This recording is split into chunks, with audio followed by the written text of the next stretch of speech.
The first thing Claire Ashford noticed about Blackwood Farm was the locks. Not the sagging roofline of the Victorian farmhouse, though it drooped to the left like a man too tired to stand straight. Not the fields, which had surrendered entirely to briar patches and dead thistle thorns, thick as fingers clawing up through the November frost.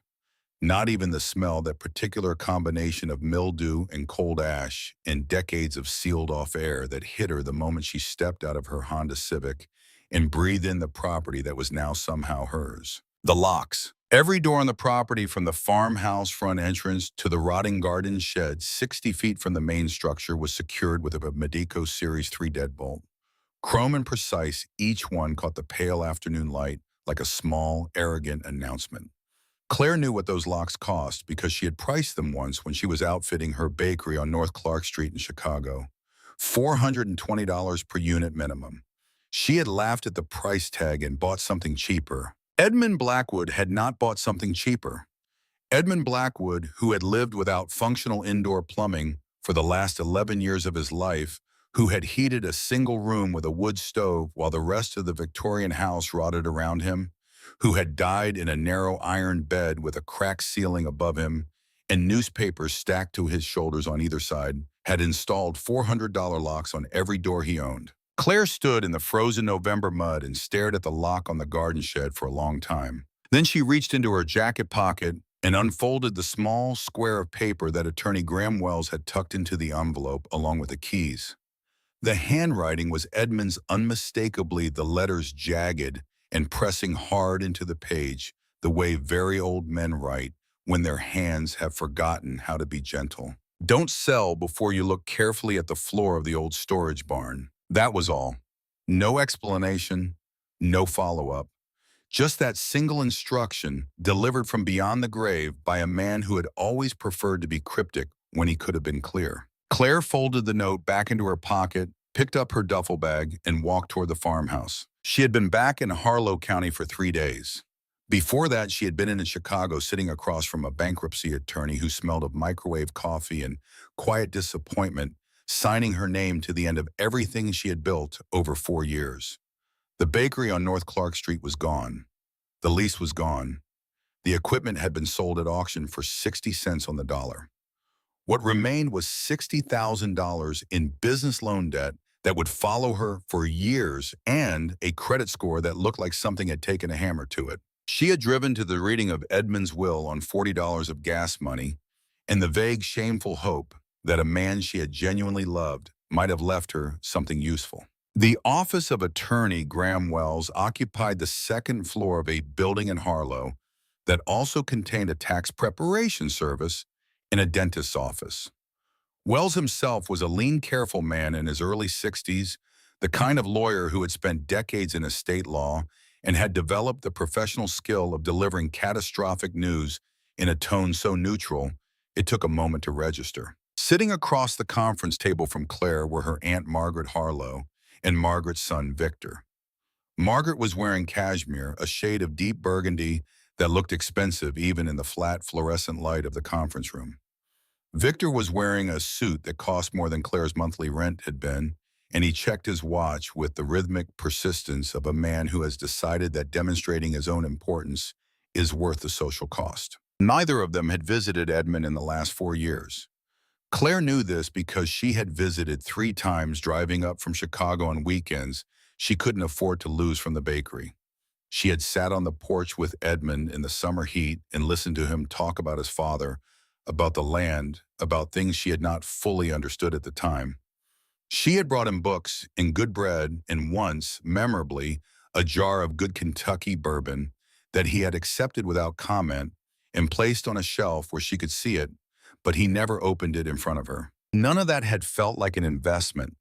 It had just felt like the right thing to do. Wells read the will in his measured, dust-dry voice. Margaret received Edmund's commercial real estate portfolio in Manhattan, the liquid assets in the First National Trust. Victor received the shares in the tech syndicate and the vintage automobile collection, 6 cars, the least valuable of which was appraised at $240,000. When Wells reached Claire's name, he paused in the way that people pause when they know what they are about to say will land badly, and they are giving the room a moment to prepare. To my grandniece, Claire Ashford, I leave Blackwood Farm in its entirety, including all structures, the acreage, and everything contained within the property lines from the sky above to the bedrock below. The silence in the room had a texture to it. Then Victor laughed. It was not a polite laugh. It was the kind of laugh that is designed to land like a hand across the face. Blackwood Farm. He shook his head slowly, the amusement on his face shading into something more calculated. That wreck in the Catskills. Claire, that property hasn't had $1 of maintenance since Reagan was in office. The foundation is cracked. The soil is dead. The house is a teardown. Congratulations. You inherited a liability. Margaret reached across and touched her son's arm, a gesture that looked like restraint, but was closer to staging. Claire, dear. Her voice was warm in the way that very cold things sometimes appear warm when the contrast is sharp enough. If you find yourself overwhelmed by the demolition costs, Victor and I would be happy to discuss something. A small arrangement, reasonable terms. Claire did not answer either of them. She was watching Graham Wells, who had not yet turned the page. He cleared his throat quietly and looked up. Before we conclude, there is one additional matter. Mr. Blackwood asked that I read the following on the record. He lifted a separate sheet. The bequest of Blackwood Farm is unconditional and irrevocable. The subterranean rights, mineral rights, and rights to all structures and contents are included without exception or limitation. Any legal challenge to this instrument will be met with the attached notarization witnessed by 2 independent parties before federal judge Harold Marsh, executed 11 days before my death. Wells set the page down and looked at Victor over the top of his glasses. Victor had stopped laughing. He had not known about the federal notarization. That much was clear from the shift in his expression, a brief but unmistakable moment where the confidence slipped and something harder and colder showed underneath. He leaned toward Ellis Cobb, the attorney he had brought with him, a compact man in a slightly cheap suit who had the look of someone perpetually calculating angles. They murmured together for a moment. Margaret's hand found her pearl necklace. Wells completed the formalities. Claire signed the transfer documents, accepted the ring of iron keys from Wells' desk, and walked out of the office into the November air without speaking to either of them again. She heard Margaret's voice behind her as she reached the door, directed at Victor, low but not low enough. It doesn't matter. She'll sell inside of 6 months. When she does, we'll be ready. Claire did not turn around. She kept walking. But standing now in the frozen mud of Blackwood Farm, looking at those locks, she found herself thinking about Edmund's note again. Don't sell before you look carefully at the floor of the old storage barn. Not consider keeping the property. Not there may be something valuable here. Just look at the floor. She went inside. The interior of the farmhouse was everything she had feared and a little worse. Edmund had spent his final years in the first-floor sitting room, which he had turned into a combination bedroom and storage facility.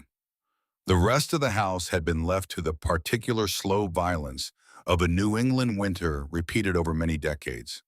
Plaster ceilings had buckled and stained. Floorboards had swollen and split.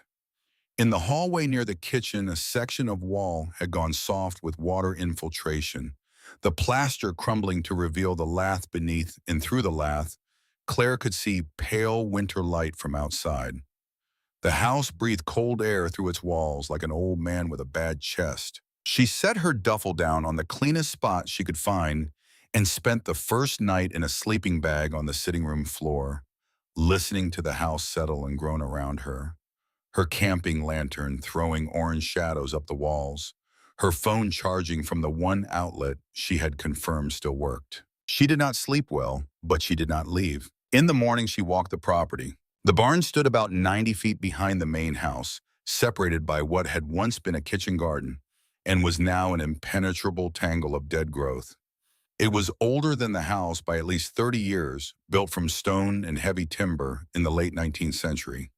The roof had partially collapsed, pulling one wall inward with it, and the debris had settled into a dense, compressed mass of rotted shingles, broken timber, and accumulated decades of weather and neglect. but the structure itself, the thick stone walls had held. Claire walked around the entire perimeter twice. On the second pass, she stopped at the northeast corner of the barn, the section furthest from the collapsed roof, and looked down at the ground. She took one step forward and pressed her boot into the earth. The sound that came back was wrong. Not the flat, absorbed thud of packed soil, but something with resonance in it, a faint, hollow reverberation that traveled up through her boot sole and into the bones of her foot. She stepped back, pressed again, the same sound. She stood there looking at the ground for a long time, at her breath fogging in the cold air. Then she took out Edmund's note and read it again and put it back in her pocket. She called the number on the card that Daniel Holt had left on the notice board at Miller's Hardware in town. He answered on the second ring. She described the address, and there was a pause on the line. Not a long one. 2, maybe 3 seconds. "I know that property," he said. His voice was careful, and she could not read anything in it. He arrived the following morning in a truck the color of faded mint, a backhoe secured to the flatbed with orange, strapping the machine scratched and dented, but clearly maintained with the kind of attention that working equipment earns.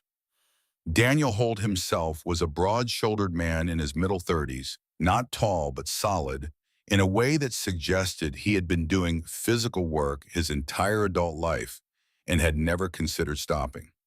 He had a permanent squint from working outdoors, and his hands, when he shook hers, felt like the sole of a work boot. He looked at the farmhouse. He looked at the barn. Then he looked at Claire with an expression that was not quite sympathy and not quite judgment. It was the look of a man taking an accurate measurement. "Edmund Blackwood," Pretty said. "He was your family." "My great-uncle." She studied him. "You know the name?" "My father worked here for a couple of weeks, back in 1983. He paused, and something moved behind his eyes, a controlled thing. "Edmund fired him. No explanation. My father never understood why. He carried that for the rest of his life." The silence between them had some weight in it. "Will you still take the job?" Claire asked. Daniel Holt looked past her at the barn. He looked at it for a moment longer than necessary. "Yes," he said, "I'll take it." For the next 2 weeks they worked. Claire sorted salvage while Daniel operated the backhoe, methodically dismantling the collapsed section of the barn roof and dragging the debris out into the dead field behind the structure. The work had a rhythm to it, and the rhythm kept her from thinking too hard about the property tax bill, $12,000 due to the county clerk's office in less than 8 weeks, or about Victor's voice in the attorney's office, or about the $60,000 in debt that existed as a permanent background noise in the back of her mind. On the second afternoon, a woman named Donna Price arrived. Claire had called 3 local real estate agents. 2 had declined before she described the property in full. Donna was the third. She was a heavy-set woman in her 50s who walked the property line with the brisk efficiency of someone who has seen enough failing farms to have stopped feeling anything about them. She brought a man with her. He introduced himself as Blake Morrison, a specialist in contaminated land remediation based in Albany.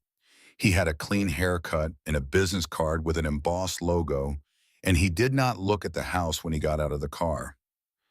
He looked at the barn. He looked at the northeast corner of the barn specifically. Donna gave her assessment without embellishment. The soil in the surrounding acreage had been compromised by agricultural chemical runoff from an industrial operation upstream in the early 1970s. Nothing could be grown on it. The house was a teardown. The foundation had shifted and cracked. Best realistic price, given years to find the right buyer, was around $20,000. "We may be able to help move things along," Morrison said. His tone was pleasant and entirely controlled. "My company specializes in exactly this kind of situation.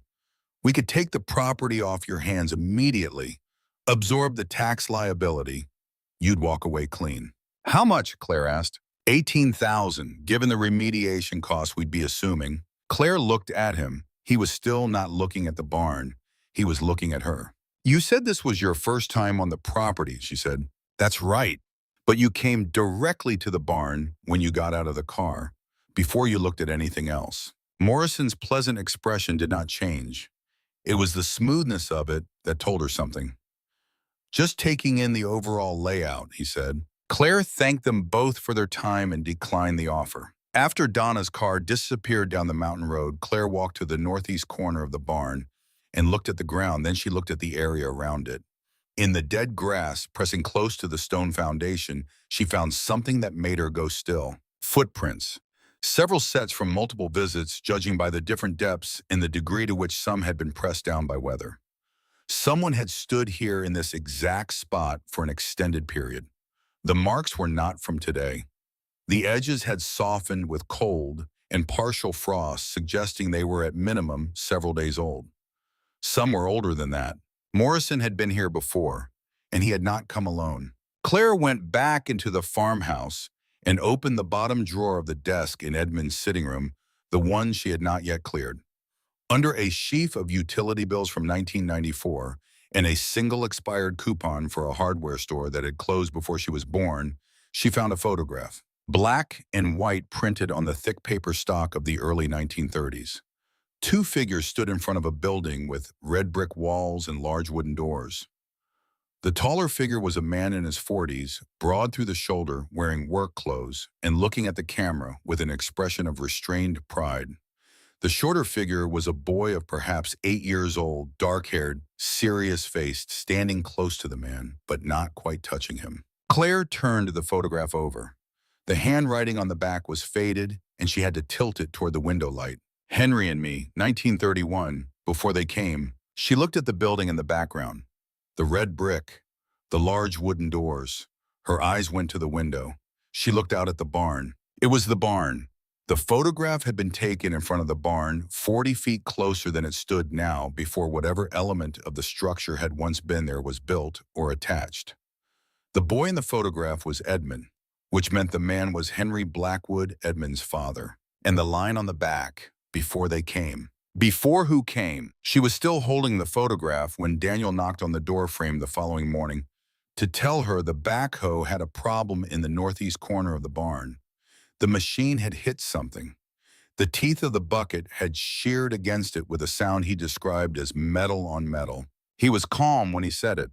Professionally calm, the way a man is calm when he already suspects what he has found and is not yet ready to say it out loud. They dug with shovels, the two of them, in the mud and the cold, while the sky turned the greenish gray of a coming storm. Claire's spade hit it first. The shock of it traveled up through the handle and into her wrists. They cleared the remaining earth by hand. It was a steel door. Not a hatch, not a panel. A vault door, circular, measuring nearly 6 feet across, embedded flush in a thick perimeter of poured concrete and set horizontally into the earth beneath the barn floor. The metal was pitted and oxidized to a deep rust orange over most of its surface, but it was completely intact. At its center was a wheel-style locking mechanism, cold and solid, under Claire's gloved hand, secured by a padlock the size of her fist. Daniel crouched beside it and pressed one palm flat against the steel. He didn't speak for a moment. "This is ordnance-grade steel," he said quietly. "Mid-century construction, may be older. You don't pour this kind of concrete perimeter for a root cellar. You don't build this kind of door for storage." He paused. "You build this to survive something catastrophic, or to hide something you're not willing to lose." Claire thought of Edmund in his narrow iron bed with the cracked ceiling. She thought of $400 locks on a shed that held nothing but gardening tools. She thought of the note, "Don't sell before you look carefully at the floor of the old storage barn." She thought of Morrison's footprints in the dead grass pressed into the frozen ground over multiple visits, a man standing in the cold and looking down at the earth and calculating. "We need to open it," she said. Daniel looked at the padlock. He looked at her. There was something in his expression that she couldn't fully read, a combination of reluctance and the particular kind of resolve that men arrive at when they have decided that going forward is more honest than going back. "Once we open it," he said, "we don't get to not know what's down there." "I know," Claire said. He went to his truck for the angle grinder. While he was gone, Claire stood alone beside the door in the dying afternoon light, one hand still resting on the cold steel wheel. The rain began to come down harder, turning the crater they had dug into a shallow pool of cold mud. She was thinking about her father, who had told her once that Edmund was the strangest man he had ever met, and had meant it as a criticism. She was thinking about Victor's voice, smooth with contempt, saying, "You inherited a liability. She was thinking about $60,000 and a property tax bill and a bakery that no longer existed. And she was thinking about a boy standing in front of a barn in 1931, not quite touching his father looking at a camera, with an expression too serious for a child of 8. A boy who would grow into a man who lived for 60 years in deliberate squalor, who installed military-grade locks on shed doors, who wrote a single cryptic instruction on a scrap of paper and tucked it into an envelope with the keys to everything he owned. A man who trusted her, specifically her with whatever was down there. The angle grinder started up with a scream. Sparks cascaded down into the mud in long orange arcs. The rain hissed against them as they fell. Claire Ashford stood in the storm and waited. The padlock gave way at 9:47 in the evening. Claire knew the exact time because she had been watching the clock on her phone the way a person watches it when they are afraid that if they stop counting the minutes, something will slip away from them. The angle grinder had eaten through 2 cutting discs. Daniel's arms were shaking with the sustained effort of holding the tool steady against metal that had been fused by decades of rust and pressure, and the sparks falling into the mud around them had long since stopped looking dramatic and started looking like the last efforts of something that simply refused to quit. Then the padlock dropped into the mud with a sound like a stone thrown into deep water, and Daniel stepped back and said nothing, and the rain came down on both of them in the silence that followed. He wedged the iron pry bar into the spokes of the wheel. Claire took the other side without being asked. The wheel did not move. She threw her weight against it, boots sliding in the mud, and the steel gave nothing. Daniel reset his grip and said, "Again," and she pushed until she felt something tear in her left shoulder, and still the wheel held. Then from somewhere deep in the mechanism, something shifted. A single degree of movement. Then two. The grinding resistance of it traveled through the bar and into her hands like a current. And then the wheel turned slowly at first and then faster until it locked into the open position with a clunk that she felt more than heard. The pressurized hiss that followed was not what she expected. She had been bracing for something chemical, something sharp and dangerous, the kind of smell that sends you stumbling backward. Instead, the air that exhaled from the seam of the door was warm, relative to the November night, and it smelled of charred oak and dark caramel and something older underneath a sweetness that sat at the back of the throat like a memory of something good. Daniel attached the backhoe chain to the door handle and climbed into the cab. The machine reversed slowly, the chain went taut, and the massive door pivoted upward on its hinges with a groan that the whole farm seemed to feel. A square of absolute darkness opened in the earth beneath him. Daniel shone his LED flashlight down into the hole. The beam caught a wide concrete staircase, reinforced each step, precise and level, descending into the earth at a slight angle before curving out of sight. Along the walls, heavy copper wiring ran in neat conduit brackets, green with age but intact. The staircase was not the construction of a man improvising a hiding place. It was the work of someone who had planned carefully over time with intention. "How deep do you think it goes?" Claire asked. Daniel moved the flashlight slowly. Only one way to find out. She went first. The stairs counted 50 steps before they reached a secondary door. This one iron riveted along its edges, standing slightly ajar. The air grew warmer as they descended, warmer and heavier and more intensely fragrant, and by the time they reached the bottom, Claire was breathing through her mouth because the smell was so concentrated, it felt like something she could hold in her hands. Daniel found the breaker panel beside the iron door, traced the conduit back toward the entrance, and spent 20 minutes running the generator's extension cord down the shaft, while Claire stood alone in the near dark with the flashlight and the smell and the particular quality of silence that belongs to spaces that have been sealed for a very long time. She was not afraid. So that surprised her. She had expected fear, or at least the cautious version of it that presents itself as sensible hesitation. Instead, she felt something she had not felt in months, not since before the bakery began its long, slow failure, not since before the debt and the bankruptcy and the grinding daily arithmetic of a life coming apart. She felt awake. Daniel called down that he was ready. She heard him splice the feed into the old breaker panel with the careful focus of a man who respects electricity. "Brace yourself," he said.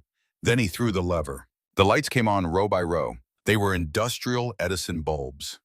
Heavy glass mounted in steel cages along the ceiling at regular intervals, and they flickered to life in a sequence that moved from the entrance toward the far end of the chamber like a slow wave of amber fire. The space they revealed was so far beyond what Claire had imagined that she stood at the bottom of the stairs and simply could not move for several seconds. The vault was the size of a professional basketball court, perhaps larger. Soaring brick arches supported the ceiling, mortared with the kind of precision that belonged to a different era of craftsmanship, each arch reinforced at its crown with a steel I-beam that had been painted black at some point and had since faded to a deep charcoal. The floor was poured concrete, smooth and level, slightly damp but structurally sound, and filling it row upon row, tier upon tier, stretching from the iron door to the far brick wall, in a grid so orderly it looked deliberate as a library were the racks. Each rack was steel-framed 4 tiers high, and each tier cradled massive glass vessels, 5 gallons each, sealed with dark red wax that had hardened to the consistency of old leather. The glass was thick and slightly green-tinted, the kind made in American glassworks before the Second World War. Inside each vessel, catching the amber light from above and holding it, was a liquid the color of old honey pulled toward gold. There were thousands of them. Daniel walked down the central aisle without speaking his footsteps, the only sound in the enormous space. Claire followed. She ran her fingertips along the wax seal of the nearest vessel without pressing hard enough to disturb it, and the red surface was smooth and cold, and faintly gritty with settled dust. Along the walls between the rack supports, long planks of darkened wood were fixed at eye level, covered from end to end in handwritten notations. Temperature readings in Fahrenheit recorded twice daily. Humidity percentages, brief sensory descriptions of a few words, each terse and technical, written in a hand that changed slightly over the years, but remained controlled throughout. This was Henry Blackwood's climate log, maintained by hand across the entire operational life of the vault, a record of vigilance so sustained it constituted a kind of devotion. The amber liquid in those vessels had been distilled from rye grain, put into charred oak barrels, and aged to its peak before Henry transferred it here. Glass neither absorbs nor releases. The chemistry inside each vessel locked in place at the moment Henry Blackwood decided it was ready, and there it had remained unchanged for 90 years, while the world above fell apart and put itself back together and changed into something neither Henry nor Edmund had lived to see. Claire understood this not from what she had read, but from what she was looking at. The discipline of the log, the uniformity of the seals, the care with which each vessel had been positioned so that its wax stamp faced outward and was readable from the aisle. This was not hoarding. This was preservation. These were two entirely different things. Near the center of the vault, on a support post that had been sanded smooth on one face, someone had carved a name into the wood with a blade. The letters were neat and deliberate, not hurried. W. Costello, 1933. Below it, in smaller letters that required Claire to lean close, a second line, "I came to take, I left because I could not." She stared at it, read it twice, stood back. "Daniel," she said. He came over, looked at the carving, and said nothing for a moment. Then he looked at her. "Edmund's letter is in the office," she said. "Let's go read it." The glass-walled office was at the far end of the vault, elevated on a raised iron platform with a grated metal staircase.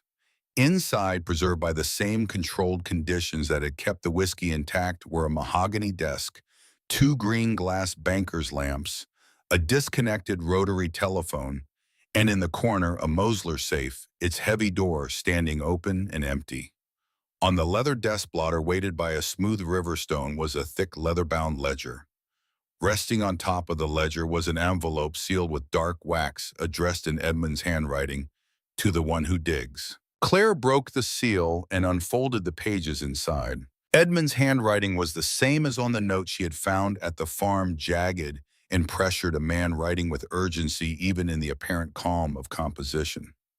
She read it aloud because it felt wrong to read it silently, because Daniel was there, and what it contained belonged to both of them in a way she was already beginning to understand. Edmund wrote about his father Henry, who had been the finest rye distiller in the Catskills, and had built this vault over 3 years in the late 1920s, finishing it just before Prohibition made his operation technically unnecessary, since the operation had never been technically legal.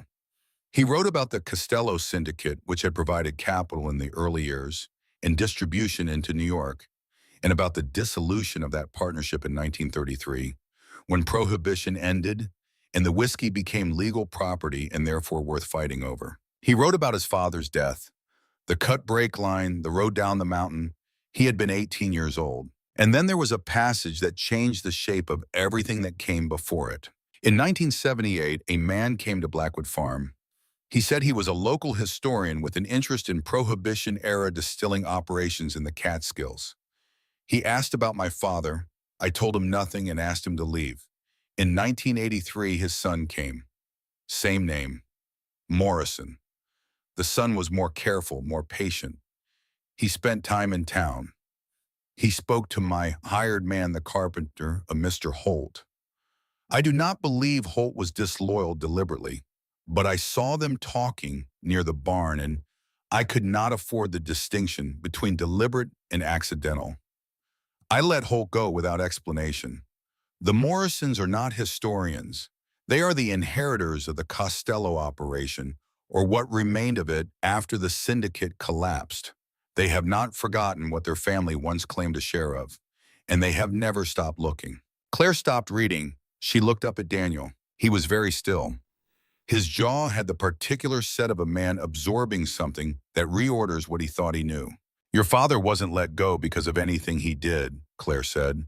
He was let go because Edmund saw him talking to Morrison and couldn't take the risk. Daniel's voice was flat and even.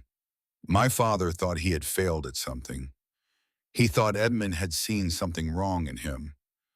He never knew what it was. The silence in the glass-walled office was the kind that follows the correction of a long injustice. It did not feel like relief. It felt like grief that had finally found the right shape. I'm sorry, Claire said. Daniel looked out through the glass at the rows of amber light stretching toward the far wall. He nodded once slowly. Then he said, finish the letter. She finished it. Edmund had spent 60 years maintaining the performance of poverty and eccentricity because he believed with the absolute conviction of a traumatized 18-year-old who had watched his father die that the moment anyone knew the vault was real and full, the people who wanted it would come. He had made himself invisible by making himself worthless. He had protected the vault by becoming the thing no one wanted to inherit. The last line of the letter, this liquid is the blood of my family. Protect it, and forgive me for asking. Claire folded the pages carefully and set them back on the desk. Her phone rang. She answered without checking the name because there was only one person who had been calling her repeatedly for the past 3 days. Victor's voice was pleasant in the practiced way of someone who has decided that pleasantness is currently the most strategic option. He was just checking in. He was worried about her out there alone on the property. He had heard from someone in town that she had hired a contractor some excavation work. Had she found anything interesting? Just clearing debris, Claire said. Of course. A pause that lasted one beat too long. Claire, I want you to know that if you're finding this all too much to manage, there's no shame in reconsidering. The offer stands. We could have someone look at the property this week. I appreciate that, Victor. She hung up. She looked at Daniel. He was already looking at her. He reached into his jacket pocket and pulled out his phone. He turned the screen toward her. It was a photograph he had taken in town that morning from his truck through the windshield. 2 men standing on the sidewalk outside Miller's Hardware, close together, the angle of their bodies indicating a private conversation. One was Victor Harlow. The other was Blake Morrison. They knew each other. Not the casual acquaintance of men who happen to meet in a small town, but the body language of people who have spoken before and have specific things to discuss. Victor had not come to Harlow County out of concern for Claire. He had come because Morrison had told him something was happening at the farm, and the two of them had coordinated what to do about it. Morrison wants the vault, Claire said. Yes, Ryan. Victor wants the property. They need each other to get either. And you have 48 hours before the tax deadline, Daniel said. If you miss it, the county places a lien. Victor buys the lien. He gets the land. Morrison gets what he came for. Claire stood very still in the glass-walled office and looked out at the 10,000 vessels of 90-year-old whiskey glowing in the amber light, and she thought about what all of it was worth and how little time she had, and how surgically the trap had been built around her. The property tax bill had seemed like simple bad luck when she arrived. Now she understood it was a deadline that someone had been counting on. She called Daniel's contact at 11 that night. Stuart Crane answered on the first ring, which told her he had been expecting the call, which told her that Daniel had said more than Claire had asked him to say. She filed that away and said nothing about it. There was no room right now for anything that wasn't the immediate problem. She described the vault in plain terms: the scale, the condition, the seals. She read him the stamp on the nearest vessel from memory: Blackwood Reserve, distilled 1924, bottled 1933. She told him what Edmund's letter said about the Costello connection and the circumstances of the bottling. The silence on the other end of the line lasted long enough that she checked the phone to confirm the call was still active. "I'll be there by midnight," Stuart said. He arrived in a black SUV with private plates and a leather briefcase that had the worn, precise look of a tool used seriously for a long time. He was silver-haired, lean through the face, dressed in a charcoal suit that acknowledged its surroundings not at all. He walked the muddy path from the driveway to the barn opening without adjusting his pace for the terrain, and when Daniel led him down the stairs and the lights came on and the vault revealed itself, Stuart Crane stopped walking and stood completely still for nearly 2 full minutes. He did not say anything during those 2 minutes. He simply looked slowly, methodically, the way a man looks at something he needs to understand fully before he allows himself to react to it. Then he set his briefcase on the nearest rack frame and opened it. He extracted a vessel from the rack himself, cradling it with both hands, and carried it to the office desk. He used a heated surgical scalpel to pierce the wax seal with a cut so precise it barely disturbed the surrounding surface. He drew exactly 1 ounce of the amber liquid into a glass pipette and transferred it to a crystal tasting glass he had brought in his case. He did not rush the evaluation. He held the glass to the light, first examining color and clarity. He breathed it twice, long and slow, his eyes closed. Then he tasted it, and he was still for a full minute afterward, the glass resting in both hands, his expression the careful neutral of a man managing a strong reaction. When he opened his eyes, they had a quality Claire had not seen in them before. Something close to the expression people have in churches. "Flawless," he said, and his voice was quieter than it had been. "The chemistry is exactly where Henry Blackwood left it 90 years ago." He set the glass down. "If you bring this collection to Sotheby's with a full provenance catalog, 6 months of proper documentation, the realized total could reach $80 million. "I have 48 hours, Claire said. Stuart looked at her steadily. "3 vessels, he said. $500,000 cash tonight, in exchange for exclusive rights to manage the auction of the remainder." "Done." They spent the next hour crating the 3 vessels in padded foam and loading them into the back of Stuart's SUV with the care of men handling things irreplaceable, which was what they were. Stuart counted the money himself, banded hundreds in a leather satchel, and handed it to Claire with the directness of someone who considers ceremony a waste of time. She walked out of this barn with the satchel in both hands, and then Stuart Crane paused at the barn entrance and looked back, and something crossed his face. He was looking at the post with the carved name, W. Costello, 1933. "You recognize it," Claire said. It was not a question. Stuart looked at her. A calculation moved behind his eyes, brief and controlled. "I know the family name," he said. "Finish the transaction before morning. Don't sign anything else with me or anyone else until you know exactly who I represent." Then he walked to his SUV and drove away down the mountain road. Claire stood in the dark with $500,000 in her hands and tried to understand what he had just told her. Not a warning against him specifically, Something more careful than that. A piece of information delivered in the only form he was willing to use the shape of what he was not saying. His taillights reached the bottom of the driveway and turned onto the road and were gone. And then from the direction of the road, two sets of headlights appeared. One was the silver Mercedes she recognized. The other carried the star of the Harlow County Sheriff's Department on its door. Victor stepped out of the Mercedes looking like a man who has been waiting a long time for a moment and intends to take full advantage of it. Ellis Cobb came around from the passenger side with a folder of papers already in his hand.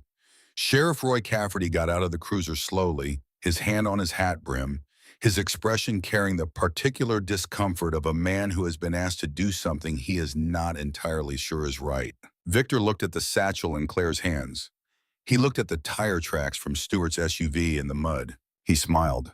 "Ellis," he said, and Ellis Cobb stepped forward and began to speak, and Claire listened. And the night closed in around all of them, and the vault below the earth held its silence, the way it had held it for 90 years, patient and full, and waiting for whoever was strong enough to keep it. Ellis Cobb had the practiced voice of a man who had delivered bad news so many times that he had stopped distinguishing between the kinds. He stood in the mud in his city shoes and read from the folder in his hands.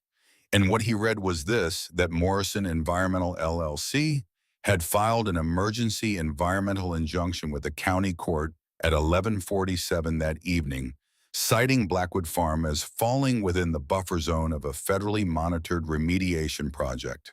Under the terms of the injunction, any excavation or subterranean activity on the property was subject to immediate suspension pending EPA review. The sheriff was present not to arrest anyone, but to post notice and ensure compliance. Victor listened to all of this with his hands in his coat pockets and his eyes on Claire's face, watching for the moment it broke. Sheriff Roy Cafferty stood slightly apart from both of them, his hat in his hands now, instead of on his head, turning the brim slowly in his fingers. He was a large man going gray at the temples, and he had the look of someone who had been in law enforcement long enough to recognize when the law was being used as a weapon rather than a shield. Claire said nothing while Ellis finished reading. She held the satchel against her side and looked at Victor, and what she felt was not the panic she might have expected. It was something colder and more useful than panic. It was clarity. "Sheriff," she said, "what are the GPS coordinates listed in that injunction?" Cafferty looked at Ellis. Ellis hesitated for just a fraction of a second, and that fraction was enough. "Read them out," Claire said. Cafferty took the injunction from Ellis's folder before the lawyer could object and read the coordinates aloud. Claire had already pulled up the property map on her phone the one Graham Wells had attached to the deed transfer 3 weeks ago. She held the screen toward Cafferty without a word. He looked at her screen. He looked at the injunction. He looked at the screen again. The coordinates in Morrison's filing placed the so-called environmental buffer zone 1.2 miles west of Blackwood Farm's western boundary line. The injunction did not cover this property. It had never covered this property. Whether through error or deliberate misdirection, Morrison Environmental LLC had filed a legal instrument that did not apply to the land it claimed to restrict. Cafferty folded the injunction slowly and held it against his thigh. Ellis Cobb said, "There may be a transcription error in the filing. We can correct it and refile by morning." "By morning," Claire said, "I will have paid the property tax in full, and this conversation will be a matter of public record." She looked at Victor. "Your lawyer filed a fraudulent injunction, Victor. That's not a transcription error. That's a thing with consequences." Victor's expression did not collapse. It recalibrated. The smile did not disappear so much as retract, pulling back to something thinner and more watchful. He looked at Ellis, and what passed between them was the silent renegotiation of men who have just discovered that the ground they were standing on is less solid than they thought. "We'll be in touch," Ellis said, and his voice had lost its practiced ease. "Through my attorney," Claire said. "Graham Wells, you have his number." Cafferty watched Victor and Ellis walk back to the Mercedes. He watched the car turn around in the mud and head down the mountain road. Then he looked at Claire, and the expression on his face was the complicated one of a man who is both relieved and troubled and not entirely sure which feeling to lead with. "Ms. Ashford," he said quietly, I want you to know I had no prior knowledge of the content of that injunction before tonight. I was told there was an environmental hazard and that my presence was required as a formality. I know that, Sheriff. He nodded. Then after a moment, there's something else you should know. Morrison came to my office 2 days ago. He told me he had evidence related to an unresolved criminal matter from 1933, a homicide. He said there were documents in that vault that could reopen the case. He paused. If he files that with the state, the FBI can assert jurisdiction over any physical evidence in the structure, including the contents. Claire looked at him steadily. Who was the victim in the 1933 case? A man named Henry Blackwood, Cafferty said. Your great-great-uncle, I believe. He put his hat back on, touched the brim once in a gesture that was more human than formal, and walked back to his cruiser. She watched the lights move down the mountain road until they disappeared around the first curve. Then she went back into the vault. Daniel was in the glass office when she came down the stairs, sitting on the edge of the desk with his arms crossed, waiting. She told him what had happened with Victor and Cafferty and the injunction. He listened without interrupting, and when she finished, he asked only one question. The 1933 homicide, Morrison filed that as leverage. He thinks the documents in this vault prove something about how Henry died, and he might be right.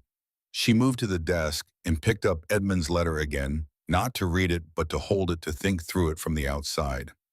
Edmund believed the Costello family killed his father to take the vault. He believed that for 60 years. He built his entire life around it. But what if he was wrong about part of it? She walked to the post with the carved name and stood in front of it as she had the night they first came down. W. Costello, 1933. I came to take. I left because I could not. She crouched and looked more carefully at the base of the post below the carving, where the wood met the concrete floor. They're barely visible because the letters had been cut shallower than the inscription above was a second line she had not noticed before. She angled her flashlight directly across the surface to catch the relief. Payment made in full. W.C. October 14th, 1933. She stood up slowly. She went to Henry's climate log on the wall and found the entry for October 14th, 1933. Henry's handwriting filled most of the entry, but at the bottom in different ink, W.C. settled. Not stolen, not seized, settled. Walter Costello had not come to take the vault by force. He had come to conclude a business arrangement. He had paid what he owed and signed over his claim and walked away.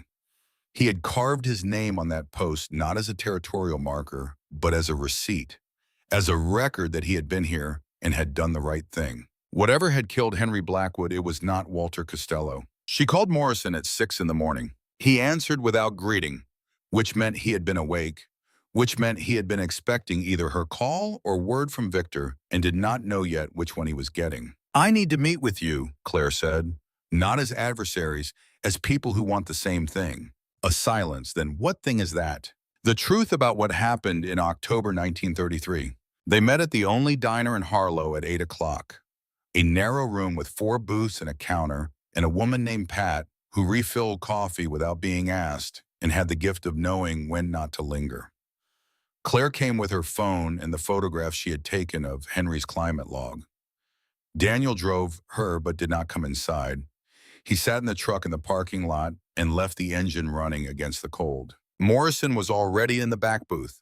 He was older than he had appeared on the property, or perhaps the daylight made the years more visible.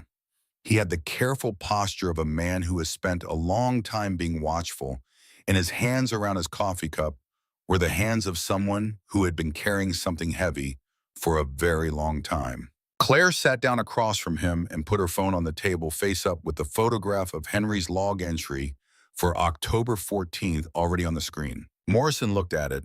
He did not reach for it. He just looked. Your family has been trying to clear Walter Costello's name for 90 years, Claire said. That's what this has always been about. He lifted his eyes from the screen. My grandfather left a letter for his children. He described what he did in October of 1933. He described paying Henry Blackwood in full and surrendering his claim to the operation. He described leaving the farm that evening. He wrote that Henry was alive when he left. He paused. Henry Blackwood was found dead 3 days later.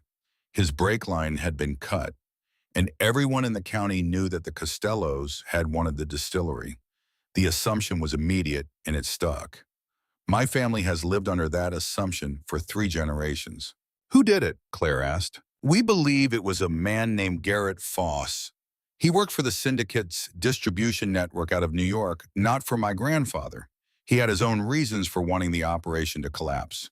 When it did, when the Blackwoods disappeared from the business and my grandfather withdrew in disgrace, Foss moved into the distribution vacuum and built something significant. Morrison looked at the phone again.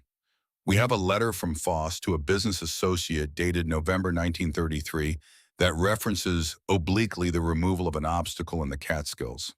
We have never been able to use it because, without physical corroboration from the vault, it reads as speculation.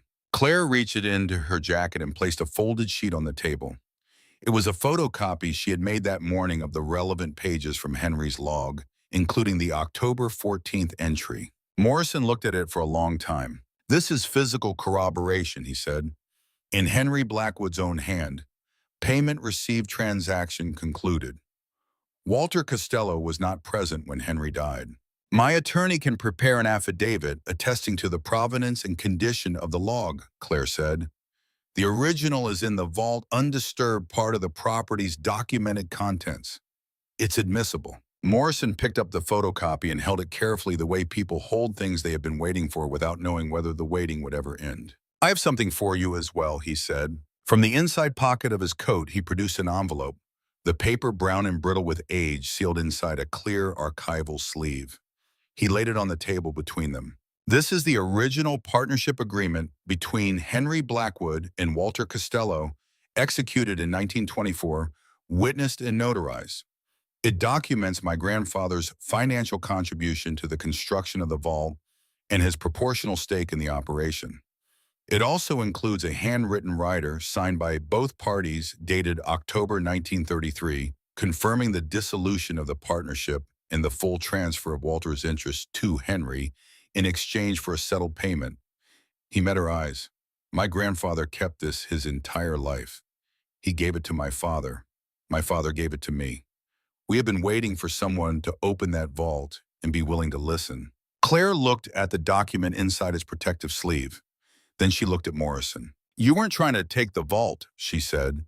You needed the vault to already exist as physical evidence before the partnership documents meant anything.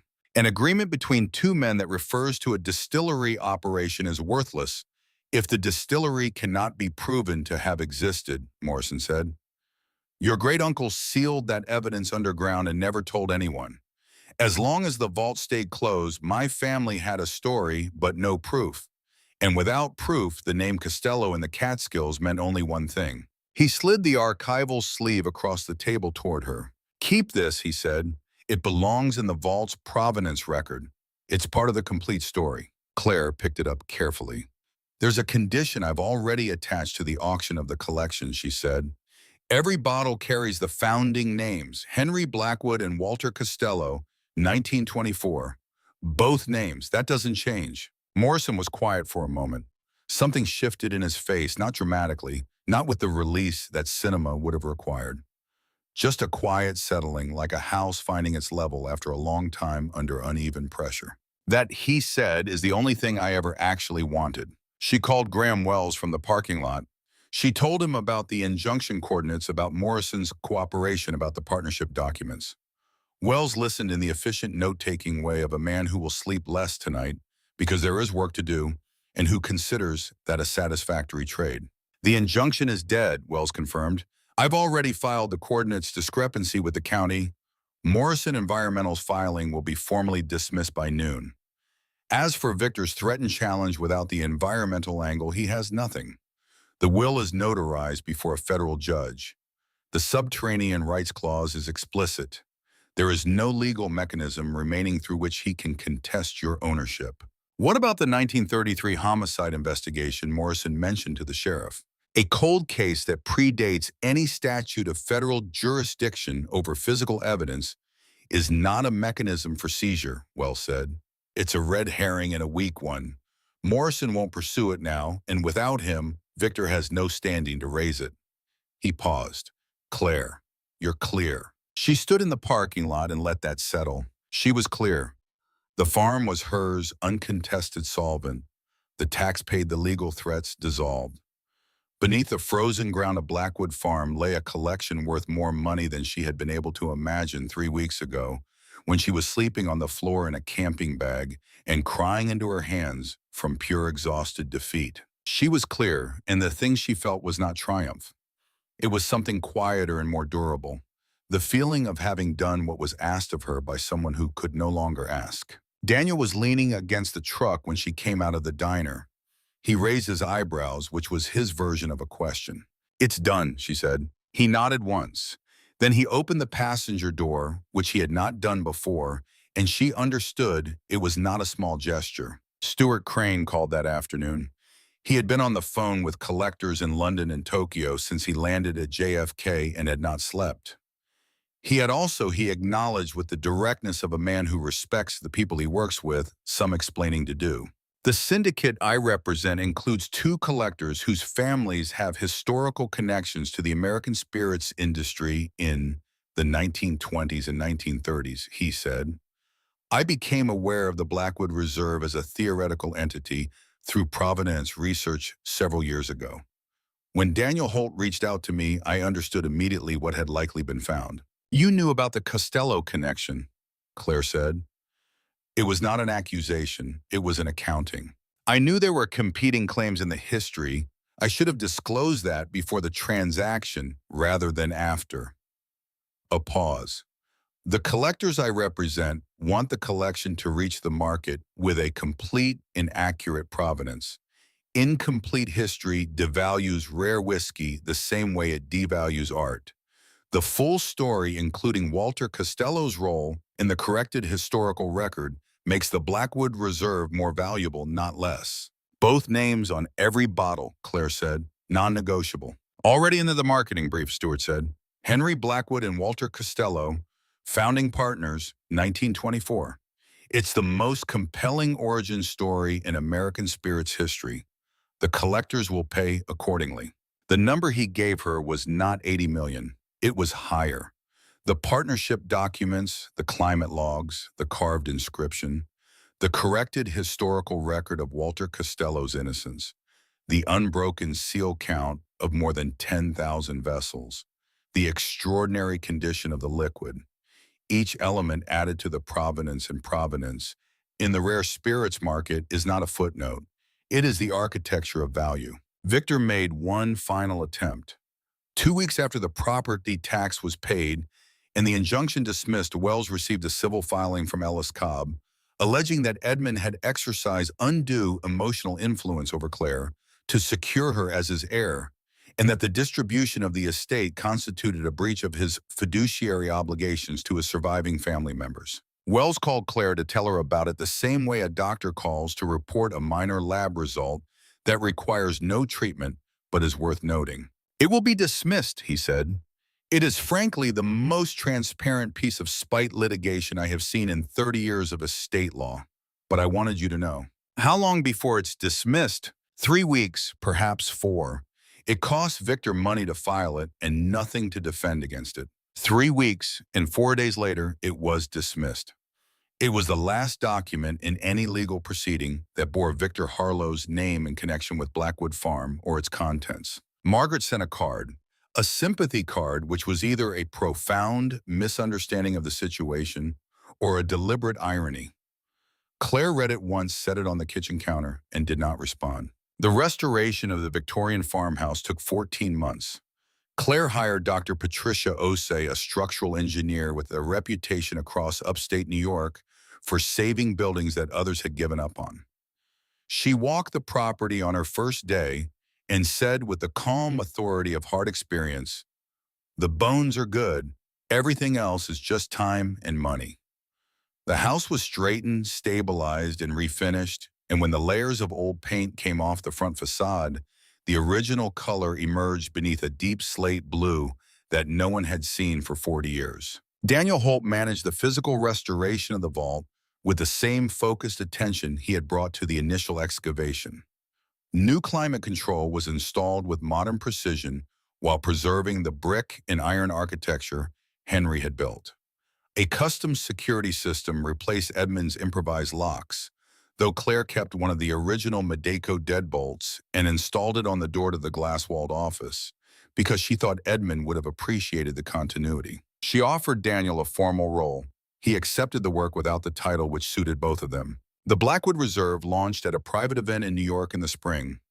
40 collectors, 12 journalists who covered the luxury spirits market, 3 museum curators who had come specifically to see the climate log and the partnership documents, and 1 representative from the Costello family, a quiet woman in her 60s named Catherine, who had driven from Philadelphia and stood for a long time in front of the post with her great-grandfather's carved name and said nothing to anyone, and eventually walked back upstairs and thanked Claire in a single sentence and left before the drinks were poured. The label on each bottle read Blackwood Reserve, founded by Henry Blackwood in Walter Costello, Harlow County, New York, 1924, bottled 1933, one of 10,847. The first auction realized $94 million.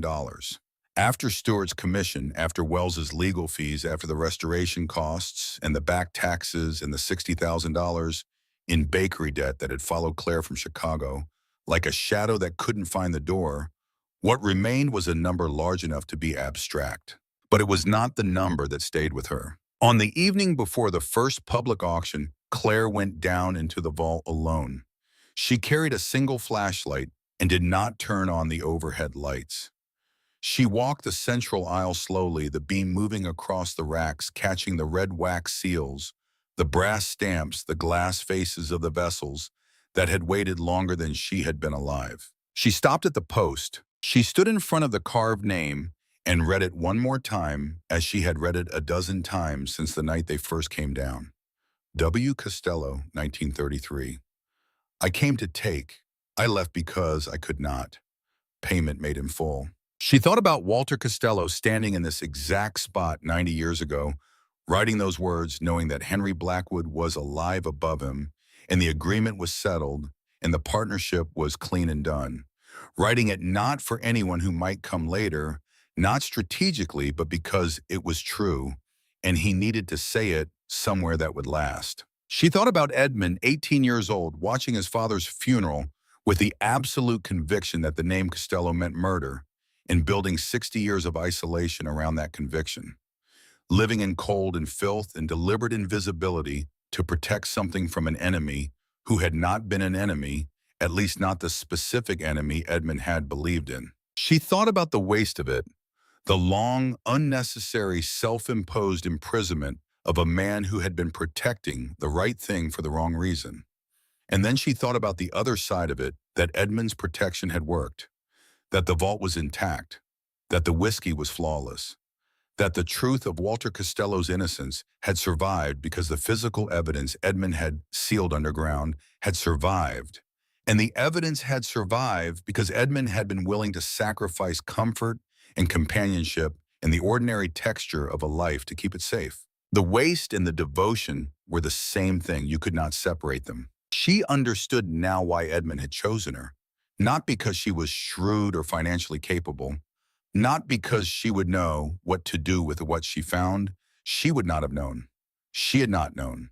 She had stumbled through every step of it, from the bankruptcy to the vault to the confrontation in the mud with Victor, making decisions by instinct and necessity rather than strategy. He had chosen her because she had sat with him on summer evenings and not asked about money, because she had listened to the stories about Henry without needing them to be useful, because she was the one person in his life who had wanted to know him rather than what he owned. He had given her the vault not as a reward for that. He had given it to her because it required the same quality that had made her sit with him, the willingness to stay with something difficult without knowing what it would become. She reached out and rested her hand flat against the post beside Walter Costello's name. The wood was cool and dry under her palm. I found it, she said quietly. Not to anyone in particular. To the vault, maybe. To the 90 years of careful keeping that had made this moment possible. I'm taking care of it. She stood there for another moment. Then she turned off the flashlight. In the dark, the vault was not frightening or mysterious or heavy with the weight of secrets. It was simply quiet. 10,000 vessels of the finest rye whiskey in the history of American distilling, resting in the dark as they had rested for 9 decades, complete and intact, and exactly what they had always been waiting for the right person to finally let them be known. Claire climbed the stairs, stepped out into the cool spring air, and locked the door behind her. Above the farm, the sky was full of stars.